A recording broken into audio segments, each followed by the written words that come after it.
అందరికీ శుభోదయం. ఏప్రిల్ 20, 2026 కలికిరి మరియు మదనపల్లి మార్కెట్ సంబంధించిన సమాచారం. ముందుగా కలికిరి మార్కెట్ వేబీ మండి అధినేత అక్బర్ గారు ఇచ్చిన సమాచారం మేరకు ఈ పొడికాయలు అన్క్వాలిటీలు ₹50 దగ్గర నుంచి 130, 140, 150, 170 ఇవన్నీ పొడికాయలు అన్క్వాలిటీలు.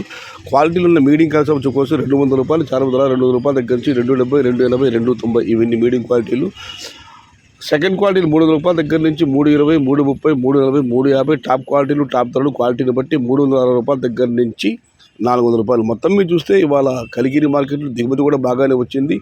₹200 నుంచి ఆరంభపు ధర, ₹370 ముగింపు ధర. టాప్ అండ్ టాప్ 380 నుంచి 400. టుడే కలికిరి మార్కెట్ టమాటా small boxes ₹200 starting rate, ₹400 ending rate. ఇక మదనపల్లి మార్కెట్ దిగుమతి విషయానికి వస్తే రైతు మిత్ర పీవీఎస్ మండి అధినేత వెంకటేష్ గారు ఇచ్చిన సమాచారం మేరకు మదనపల్లి మార్కెట్లో నిన్నటితో పోలిస్తే ఇవాళ దిగుమతి ఒక 15-20% వరకు పెరిగింది. పోలిసి వాళ్ళతో దిగుమతి పెరిగింది మదనపల్లి మార్కెట్లో. ఇది ఈరోజు మదనపల్లి మరియు కలికిరి మార్కెట్కి సంబంధించిన సమాచారం. సమాచారం నచ్చితే లైక్ చేయండి, షేర్ చేయండి. Please subscribe my channel. భవదీయుడు సయ్యద్ షహత. జై ఎన్టీఆర్, జై తెలుగు తల్లి. తెలుగే ప్రాణం, ప్రాణమే తెలుగు. సర్వే జనా సుఖినో భవంతు. ధర్మో రక్షిత రక్షిత. అన్నదాత సుఖీ భవ.